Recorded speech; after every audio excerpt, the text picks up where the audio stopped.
and we're going to make Mark lead all of this because he's just gotten back from Greece. So take it away, Mark.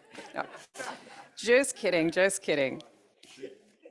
I'm just delighted that he's here despite having just gotten back from international travel. Thank you, Laurie, and for giving me a hard time. Yeah, we returned last night, the people that went past Pastor Blake on the trip to the footsteps of Paul.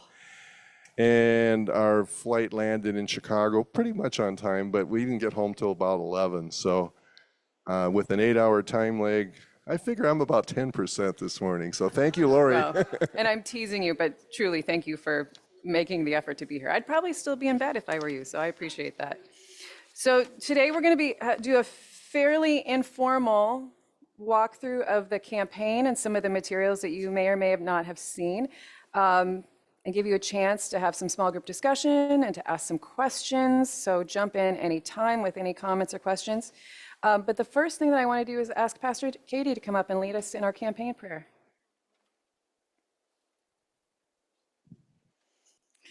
This is the prayer that we have written as a group on behalf of our community for this time in our congregation's life. Let us pray. Gracious and creative God, we are yours, made in your image and claimed by your love. So draw our hearts to you, so guide our minds, so fill our imaginations that we embrace your future. Inspire us to use all who we are for your glory and for the good of your people. Through our Lord Jesus Christ. Amen.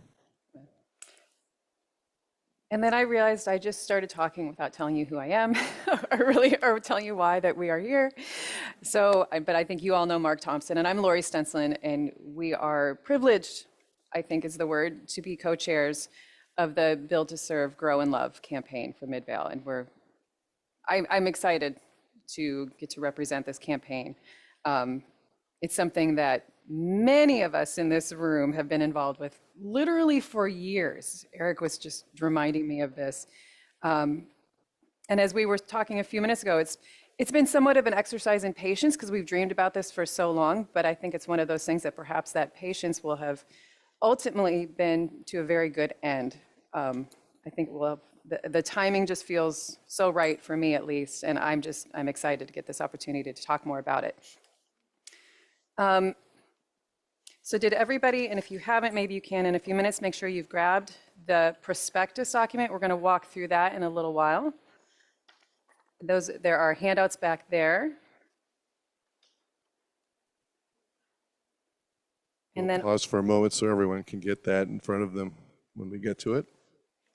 We are going to do a little audience participation here, though. We're going to ask people a few questions and have them get into groups and kind of just reflect on some aspects of being a member here at Midvale. And so when we get to that, we'll kind of break out for 2 or 3 minutes maybe in our groups and take 2 questions at a time, kind of just to kind of focus on what we are as a church a little bit and why we're here. Yeah.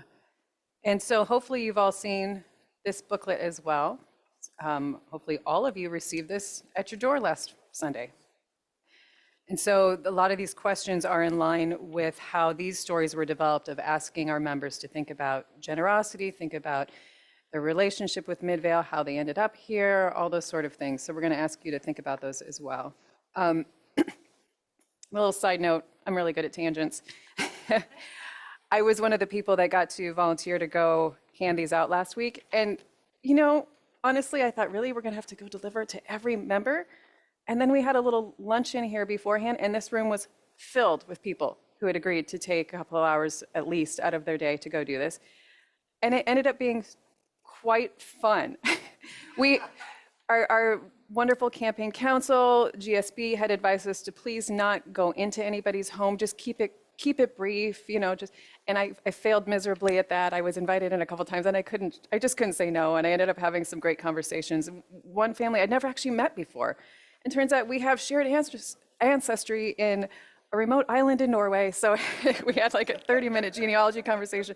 So, I say all of that to say it's a wonderful example of those relationships and those interactions that happen sometimes at the least expected moment, or when you think something is something you have to do and it ends up being a real joy. And I think that often describes so much of what happens here at Midvale for me personally. Something that just ends up creating so much joy and developing so many wonderful relationships. So that's something I really want to lift up today. What a beautiful thought. Thank you, Laurie. You know, we didn't plan this. I've been gone and Laurie's been here doing other things. But I wanted to say, you know, one of the things that when we first started, well, let me go back. Before we started, we had to be invited. And I don't know about you, but if you've been asked by Pastor Blake or Pastor Katie to do something, it's really hard to say no. I am not a stewardship kind of guy. I'm not the kind of guy that really feels comfortable going in front of people and saying, well, we'd like you to give money. But we're not really doing that. I mean, we'll ask for that. We do need the financial support to do this. But this kind of thing is also about molding us all together and looking ahead to what this church should be doing to serve the Lord in this place and this time and for 5, 10, 20 years down the road. And so I couldn't say no, and now I've been going through this and working with all the people, and it's really amazing how many people we're getting to know just in the process of doing that. So it's a blessing to actually be part of this. So Yes. you got a blessing you didn't expect, and I think I've had many of those as well. Absolutely. So I think before we get into going through this document, talking more about the actual project, let's split into our small groups. And you all hopefully got a handout in the back, and we're going to take the first 2 questions. So maybe get into groups of, I don't know, 4 or 5, whatever feels comfortable with where you're seated. We'll just give 3 or 4 minutes, and we're going to ask you to, amongst yourselves, and then we can report back as you're comfortable to the larger group. But the first 2 questions that you see, which are, make sure I have the right order. What were you looking for when you came to Midvale? And what is your first memory of feeling like Midvale was your church home? So if you could discuss that for a few minutes, and maybe we'll take a few responses from people who want to share.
Oops. You've got about a minute left.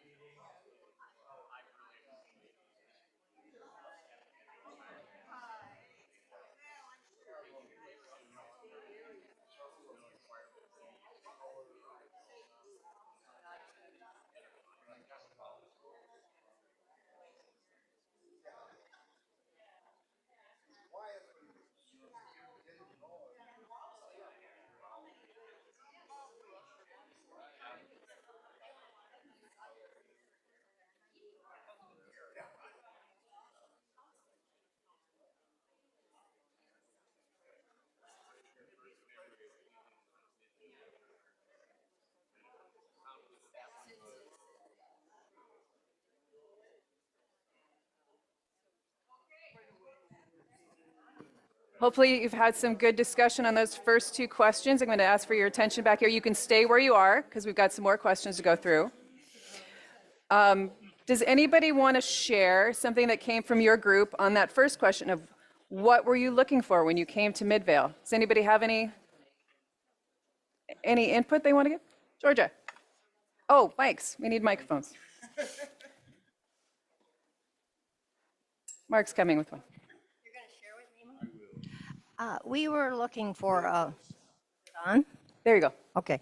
We were looking for a welcoming congregation.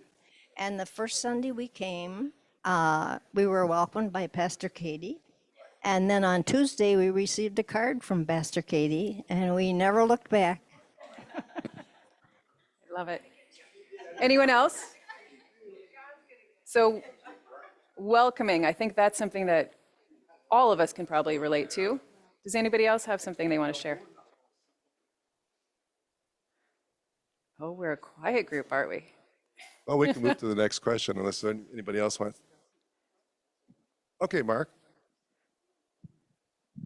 So anyway, I actually got married in the cathedral in La Crosse by a Catholic bishop, believe it or not. He was when I had to sign up for Catholic lessons and for arranging the wedding, he wasn't a bishop. By the time we got married, he was a bishop. But anyway, Go big or go home. go big or go home. But a few years later, we decided we needed to join a church, and I was not going to go to a Catholic church. So my wife, who was raised Catholic, decided we would look around at Lutheran churches, and we tried a bunch of them. And the big thing that attracted me to Midvale back then was the community part, the part that it looked like they were doing things outside the church as well as just inside the church. And so that was the big thing. It's also pretty close to my house, but that's another thing. Thank you. It's okay to have more than one reason, Mark. I'll share from myself, and it's not a very exciting one, but I'll just say real quickly, I remember my husband and I, we didn't have kids yet, and we had just moved into the neighborhood, and we came, and of course, yes, everyone was welcoming and lovely, but we just kind of hung out in the back and were quiet, and we finished the service, and we just looked at each other, because we were planning an extensive church shopping experience, and we said, well, this is it, clearly, and that was, it was just that feeling, that gut feeling, this is home for us. Oh, we had two reasons. One is that we had young children when we came here, and we had been at some other churches that didn't seem to have many young kids. And we wanted a place where our kids could develop friendships and feel connected at the kid level. The other thing is that we did do the extensive church shopping experience, and there were many churches where it seemed that no one noticed we were there, except the pastor when we left the sanctuary to shake their hand. And also, we didn't see smiles. Mm.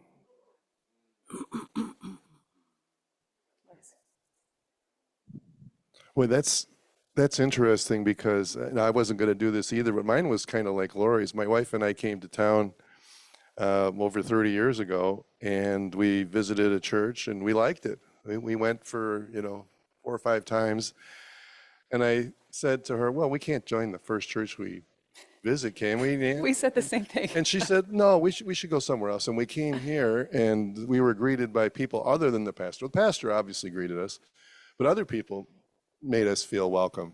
And there was a vibe, the spirit actually, but I didn't really think of it that way at the time, but the spirit was moving. So that's why we joined. So, Yeah, Mike. Tyrone? Behind you. Janet and I came in 1979, which is what, about 45 years ago, and we had been in a number of places of very, very welcoming churches, but we were looking for a place that was faith-based, and all the reasons. It was very warm here, but when we came here, I had a big job to do at UW between that and the symphony and all the performances. And one thing that hasn't been mentioned that was very important to us, we were able to be involved, although we were involved in other places. And we couldn't spend a lot of time here for quite a while, except the Sunday services and other, playing once in a while. But the church always made us feel welcome, warm, and we were involved. We weren't just off on the side. Thank you. Randy's going to, go ahead, Randy. We moved here in 2020, but our grandchildren and my daughter Emily came here in 2013, and so we had been visiting here for several years. So it was kind of baked in, I guess, that we loved the church when we would come to visit, and saw how active our grandchildren were. And so, but Emily, I remember Emily saying, we live in McFarland. So Emily said, well, you probably want to go to church in McFarland. And honestly, we never visited there. we knew this was the place we wanted to be. Can I just make an observation that just dawned on me? And this is from many years. We love to talk about how we came to Midvale. We, and myself included. Everybody, we know the year, we know why, we know, I mean, it's kind of amazing. But, Can a really old person talk? yes, Yes, please do. You have the floor. Well, because I was not part of the discussion, but I know everybody in this group and practically the whole room. But I joined with my son in 1958. And I joined because it was here, and I would have never thought of shopping. That was not a concept. That's a new concept, or relatively new, as far as I know. Like what? Well, you were shopping, weren't you? So what, 30 years ago? But anyway, so I joined when it was the chapel, where the education administration wing is, and library are now. So yeah, I've been through all of the building phases, et cetera, and really here a long time and have known all the pastors. So I can tell you, no. You're the oracle. No, but I think Sig Sandrock was unbelievable. And I think that really set a tone and a way of being and doing. I mean, that's my sense of it. Others who were here when he was here may be able to speak to that too. But I mean, he was so energetic, and he had so many ideas, and those ideas took root very quickly. So I think that the foundation, and that would have been attitude and feeling and values, of course, faith. And he was so excited, you thought he was going to fall out of the pulpit every time he preached. So anyway, I just wanted to share that. Beautiful, thank you. I think we should move to our next two questions. So we'll ask you to go back to your groups. And the first is, what do you appreciate most about the ministry of Midvale? And this one I really love, a little deeper. Where did you learn generosity? So we'll give you 4 minutes, 3 or 4 minutes, and then we'll come back.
Okay, you've got a minute left.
If you could please bring your attention back to the full group. Same drill. So does anybody want to share what like- somebody from your group said you appreciate most about the ministry of Midvale? Oh, Who'd like to go first?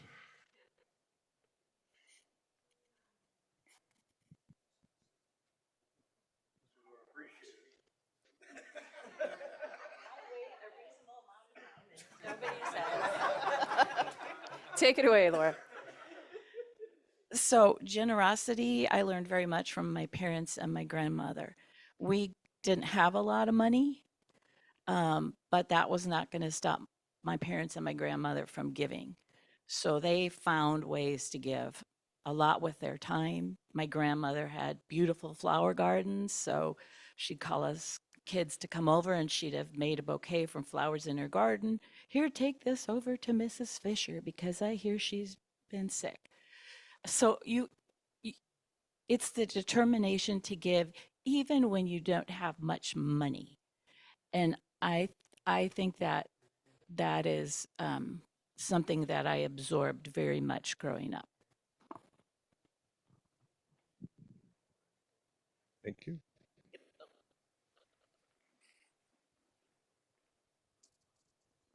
Something I appreciate about Midvale is what just happened was when you said the first question is, what do you appreciate about Midvale's ministry? And someone said, nothing. Because none of us were volunteering.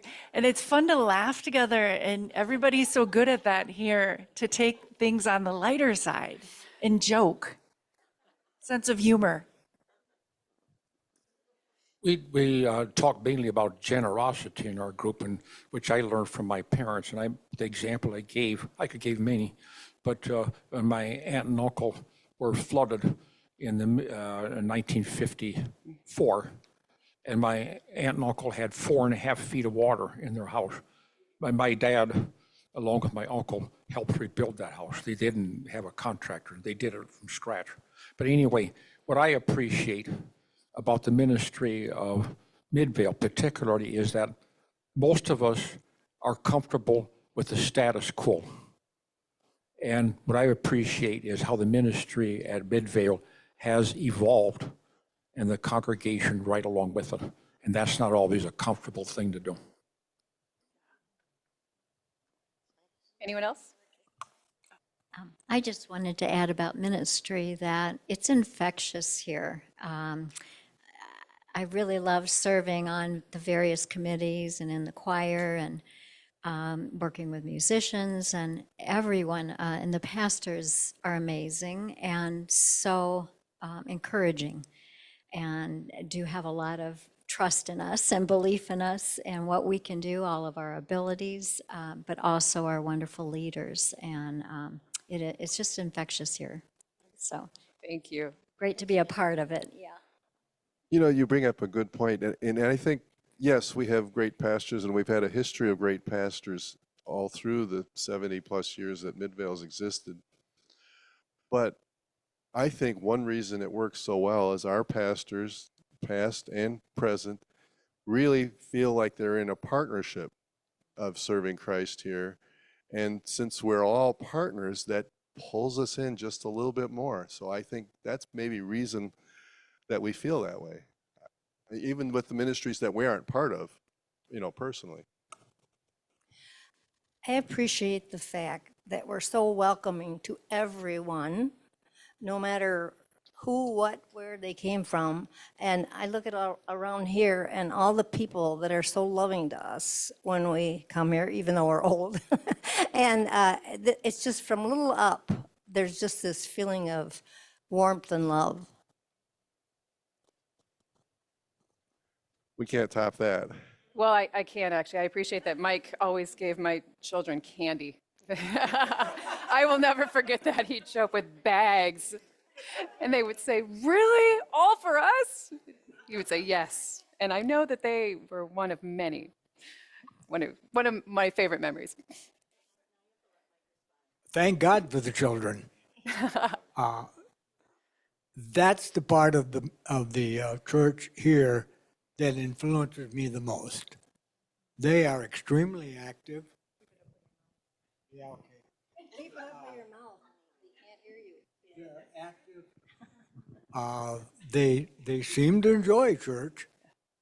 And to me, that better be the thing it is, because they are the foundation to come.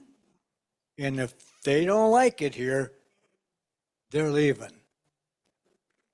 So that's the ones. The pastors are great. The people are great. I love the kids. Yes, thank you.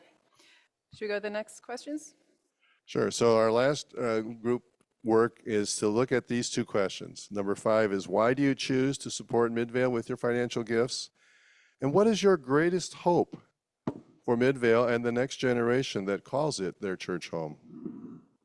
So we'll give you another 3, maybe 4 minutes and bring you back again.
If you can wrap up those discussions, please.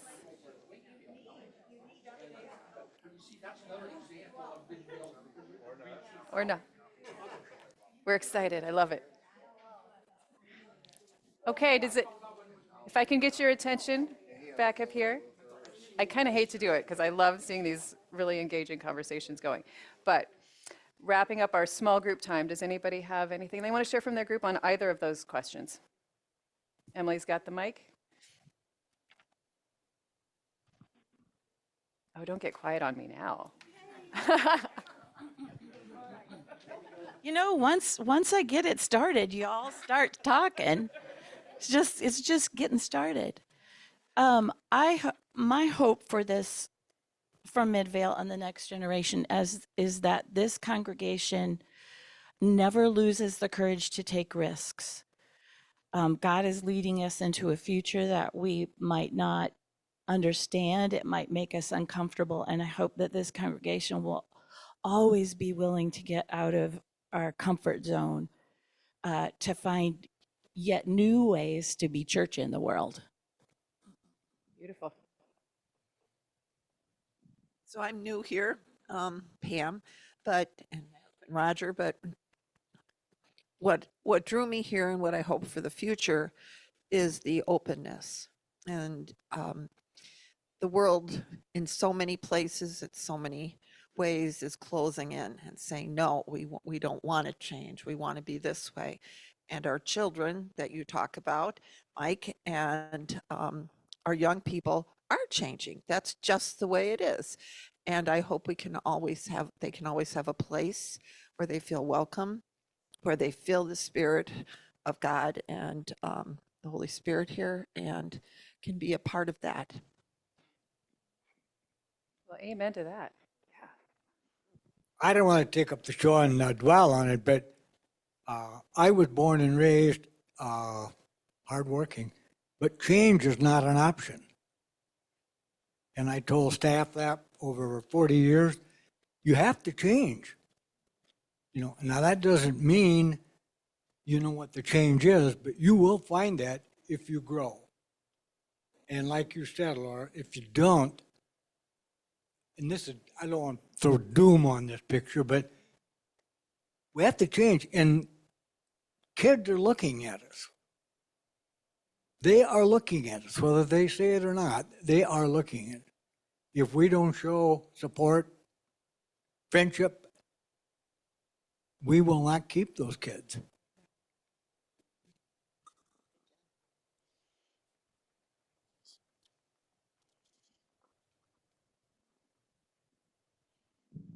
What we talked about. Am I on? Yes. Okay, good. Well, Midvale has already made a commitment for outreach. When you put that cross outside the audio, outside the window along Midvale Boulevard, that says, welcome. I hope that this church continues to reach out, embrace everyone, and evolve in a way that only expands that in the future.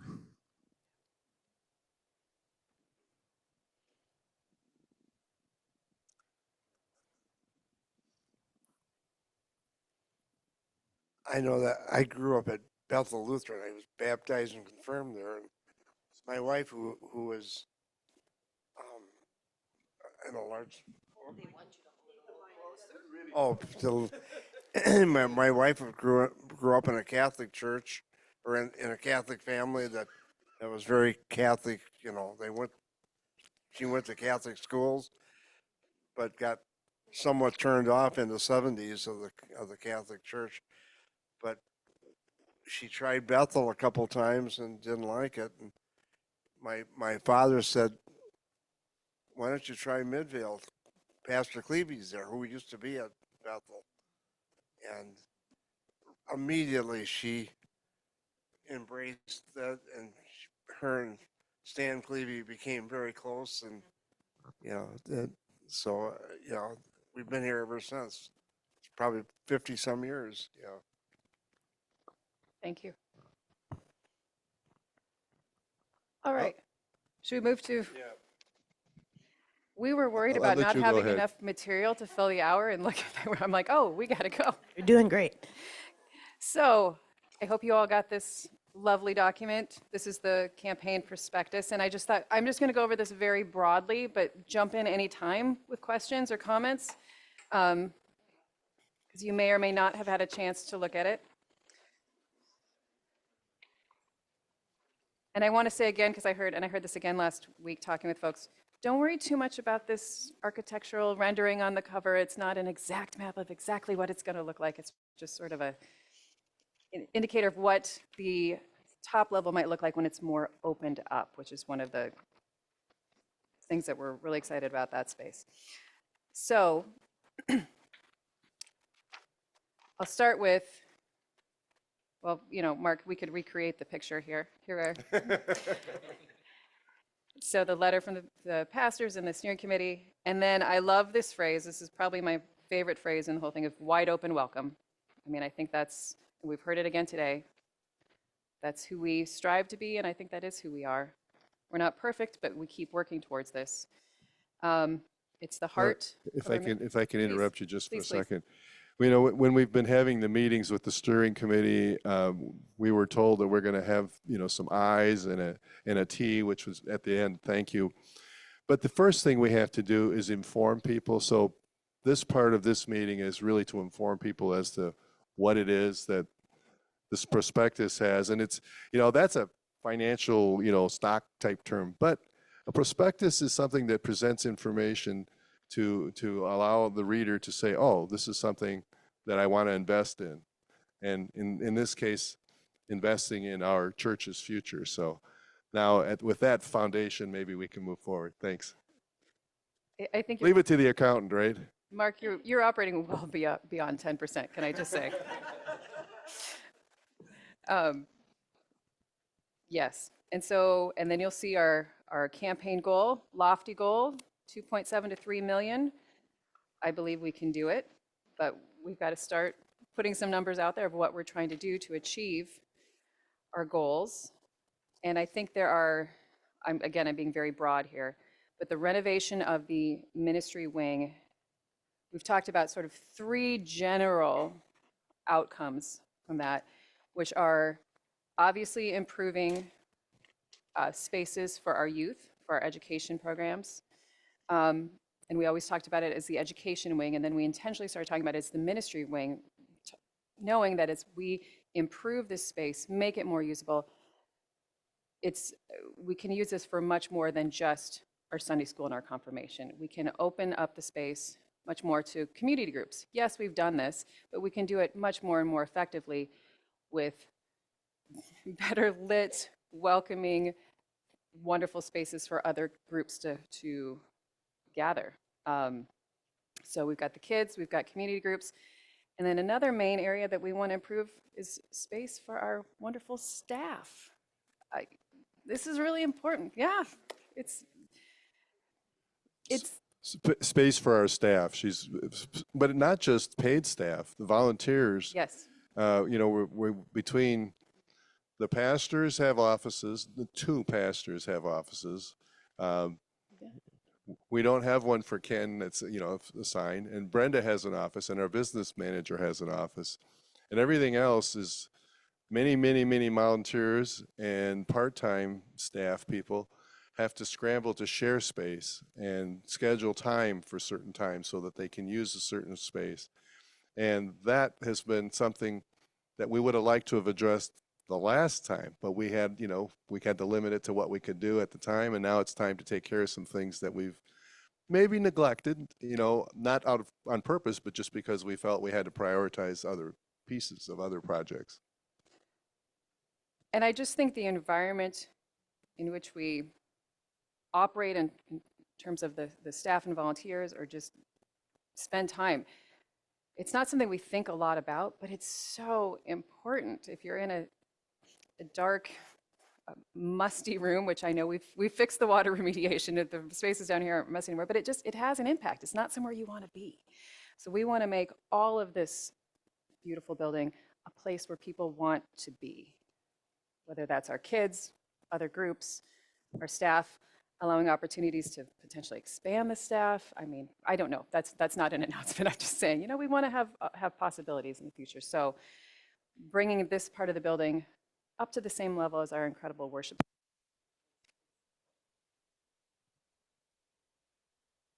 Well, while you're fixing that,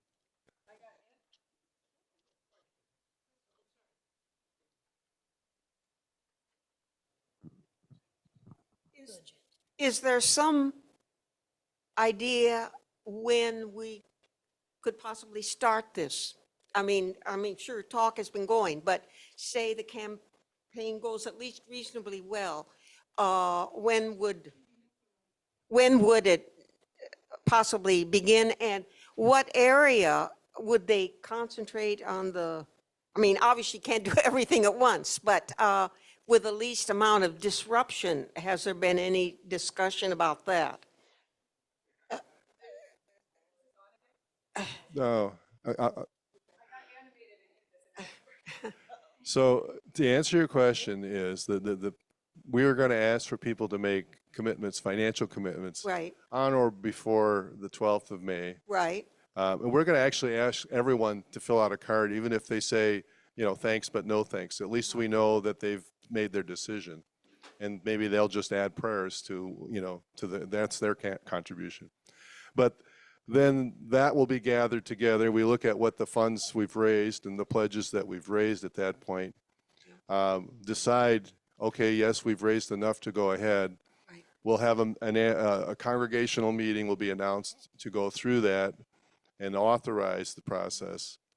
That probably would be end of summer maybe. And then we go ahead and get into the part of, getting specific plans Right. drawn and get things started. Probably looking at what, May-ish to start working? Yeah, May of next Oh, year. year from now. May of next year, yep. But I think the thought is we're going to do it all at once. So rather than trying to do, Okay. because part of it is we've got aging infrastructure that needs to be gutted and replaced. And so it wouldn't be practical to do part of the HVAC system and then do something else later. So it's going to be a maybe 9-month period from when we start, which might be next May, into the spring of 26, really. Thank you for that question. Yes. You're going to. Yes. Okay, am I running ahead of you? That's okay. You can be ahead. Let's Well, do it. Let's go. I'm trying, and then it's going to be more than 3 years, right? I mean, these campaigns usually go 3 years and then 3 years and then 3 years. Exactly. I think that is the plan we would follow the model that's been done in the past. So this is the first 3-year campaign that we're talking about. Okay, thank you. Yeah. So yeah, we can look at that, the gift table, which could be a little confusing, but it's just really trying to show how we can get to that $3 million because that's a big number. That can feel really daunting. It can feel impossible, but it can show how we can get there. So if, we have a handful of, well, all gifts are generous, but large and generous gifts can quickly get us up. So one gift is just to walk you through, one gift of 300,000 and then one gift of 200,000, then we're at $500,000, of course. And it's just, so you just do the math going down. And if we, all the way down to if we had 30 gifts of $600, and again, this is over 3 years, would total 3 million. So it's just a breakdown to kind of a map to show how we could actually get to those numbers. And then of course showing if you wanted to give at a certain level, the next column to the right, what that would be per week, per month, per year to get to that 3-year pledge. Does that make sense? It kind of seems odd to look at that first table of gifts needed, but people who do this kind of thing and look at statistics say, well, if you're going to raise X amount of dollars, this is how it's happened in the past. You get X number of this size, X number of this size. Not one of us can say what you personally would consider a generous gift to anything, whether it be the Cancer Society or a building fund for our church. So it's up to everyone to individually, pray to God, what's my guidance, what do I feel, and then you'll decide. And none of us here at the church, on the pastors or the council or, co-chairs of a stewardship committee or a fund campaign, can say what that would be. But we trust the Spirit is moving us, that people will do what is right for them and for all of us. And so when that happens, we'll see what the result is. We do know one thing, Nancy. If we don't say, hey, we do need a $300,000 gift or a $500,000 gift, someone who can do that and might want to do it might not do it because they didn't realize, oh, they really need me to do it. And I'd like to do it, and I really am behind this, and I love this place, and I want to do that, unless we ask them. So that's part of the reason we do that. And we actually have a meeting with people we think might be willing to do something a little more dollars-wise to kind of kick things off. And maybe we can say, when we come to Pledge Sunday, we've already raised 1.5 million. That kind of provides a little, spiritually like, oh, wow, yeah, this is going to happen. And maybe that helps excite people a little. I don't know. This is not how I think, but the people who do this say, yeah, that really works.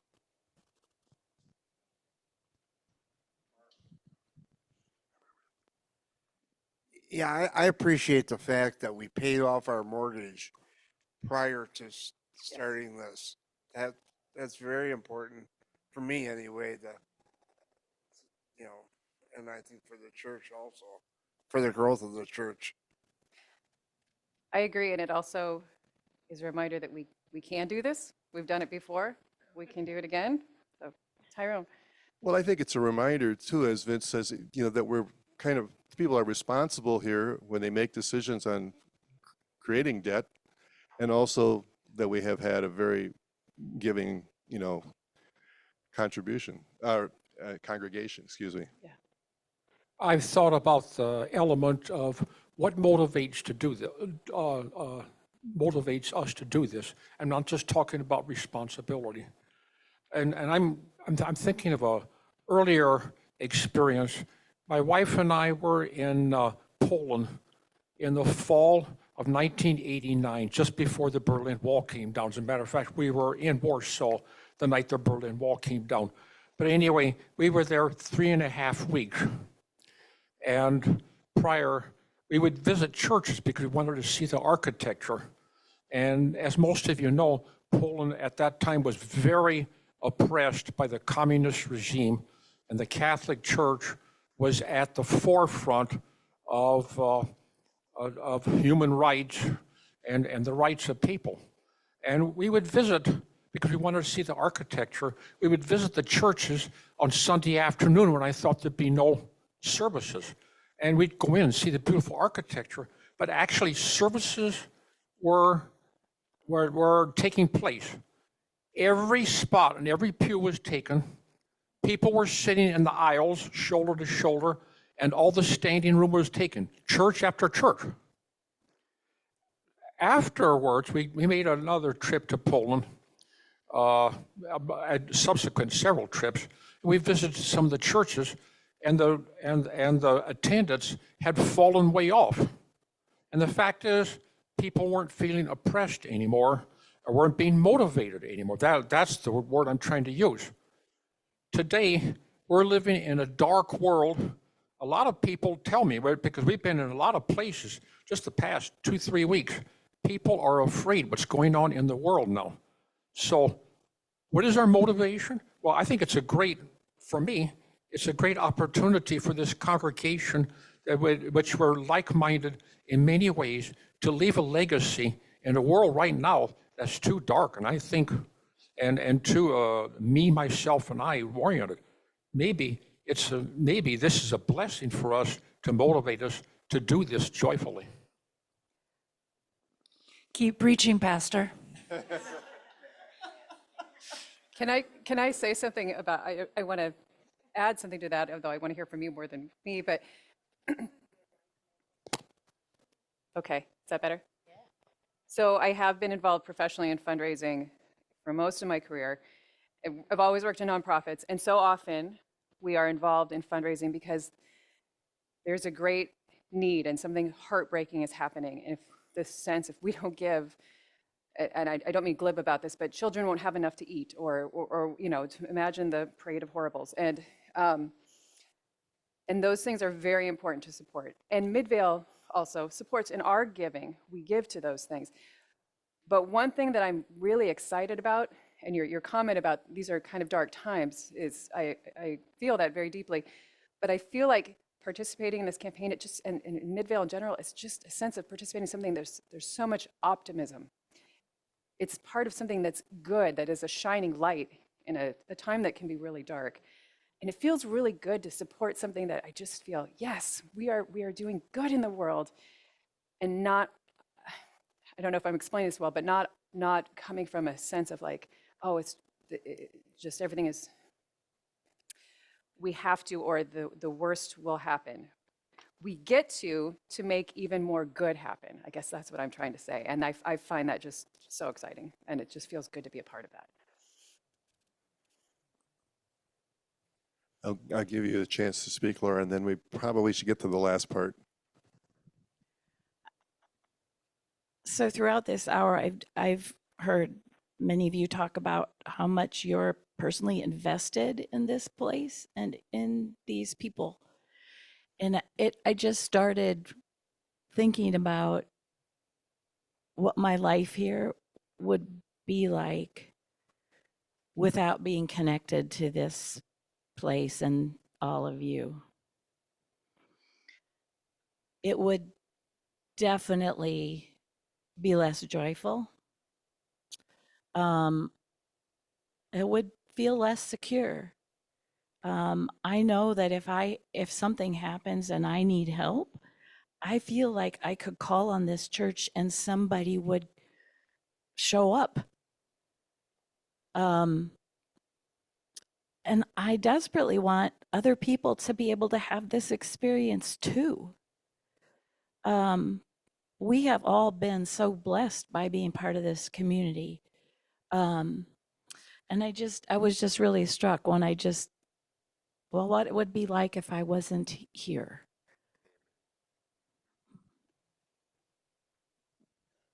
Thank you. So now I have the joy of talking about how to give. You'll see in the prospectus, there's a page that kind of talks about the fact that you can make a one-time gift of cash, you can make a gift of monthly, weekly, semi-monthly. We're kind of looking at a 3-year window, so we'd start collecting contributions from June of this year through May of 2027 for the 3 years. But also we wanted to mention, and this particularly is focused on those of us who are older, if you're old enough to be able to take money directly out of an IRA, rather than having it come into you every month and then turning around and writing a check to church, you can go directly from your retirement plan or IRA to the church. And what happens, talk to your tax advisors, but what happens is you avoid having that part of it counted as income. Now, you don't take a tax deduction because it's come out of income. I'm a CPA, I understand what that means. Some of you might be going, why is that better? But it is better because it lowers your top line of taxable income. And you don't have to itemize in order to get the deduction. You have to be at least 70 and a half for that to work. And if you become 72 and reach 73 and older, and you have enough funds in your retirement accounts, they have what they call required minimum distributions. The IRS rules say you got to take at least this much out this year. So you can use that towards that, or be your RMD if that's your financial situation. And so there's a little bit of a discussion there suggesting that if you have something like that, that might be a way to go. Again, talk to your tax advisor before you do it so you make sure you get it right. And then lastly, some of us who are older may have some investments from the past that have appreciated considerably over the years, and you might want to donate that to the campaign.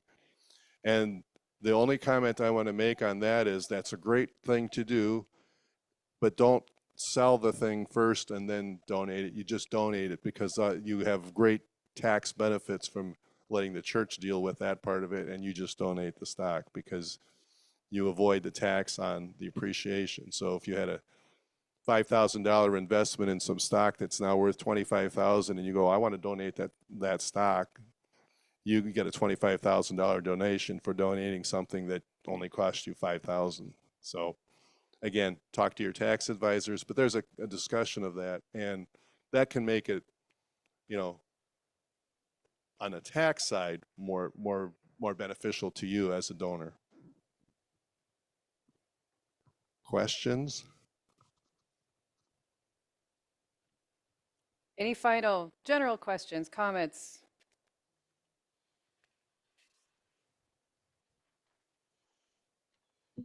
I'll just make two comments. One is 4 of us got home at 10:30 last night from Greece, and we're all here, Dale and Vince and Mark and I. We had an amazing trip, and I'm just amazed at what a great job Mark is doing on who knows how little sleep and jet lag, but we had an amazing trip, so thanks for being here. And especially thanks to Laurie as well for leading this. Someone asked me a question. Everyone will, in the whole congregation, will get this in the mail by the end of April. So just so you know that if you don't need it, or if you have more than one in your household, you're welcome to leave them, and we'll make sure that we have enough for everyone later on. But feel free to please take these home and read through the information. But just so you know, everyone will get a copy of this in the whole congregation. So. Since Pastor Blake brought it up, all of us who did go want to thank Pastor Blake for his leadership. Without being a member of this church, I would have never heard about this trip. I would have never gotten a chance to go. And Nan and I would not have had the chance to visit these places where Paul was and John on the island of Patmos, and see what you can see when you read the book of Acts. If you can't form a picture in your mind, now some of us have a little better idea what the picture was in the world at that time, because you can see the ruins. So, but we had devotions on the ruins, and it was just, and communion, it was just wonderful. Thank you, Pastor Blake.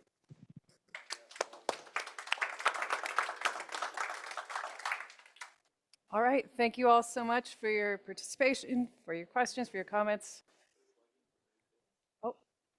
Yeah. You want it? So it was mentioned up in church today too, and you've all gotten, I should have gotten an invitation for May 5th. Everyone in the congregation is invited to a party. We're going to have a party at Henry Vilas Zoo, including a lunch. And the idea is, you know, just to get us all together, as many people as can show up that day. And, you know, thanks, we're doing a campaign, but let's just get together once. You know, we have services at 3 different times, and this is a chance for all of us to be in one place at one time. Thanks to the committees that are putting together the event. I think it's going to be great. Oh, I have to say one quick thing about that. You'll see the committee chairs in the prospectus, but Mark Swanby, our information chair, hospitality chairs, Kirsten Knackers and Sarah Harrison, and response chair Dan Morse. These folks and their committee members have been putting in a ton of effort on this behalf, and it's, boy, it really does take a village. It's been great, so I just wanted to lift them up as well. Maybe that's the reason I've really enjoyed this as much. You know, the campaign feels like it's kicking off now, and it is. You know, that's when we're talking to everyone. But all the people that are on all these committees have been working since February and March to do a whole lot of work to put together that perspective and the bulletin inserts and all kinds of other informational papers that we'll be handing out. So it's been a joy. And so thanks to all of you that make it, you know, us want to do this. I appreciate it.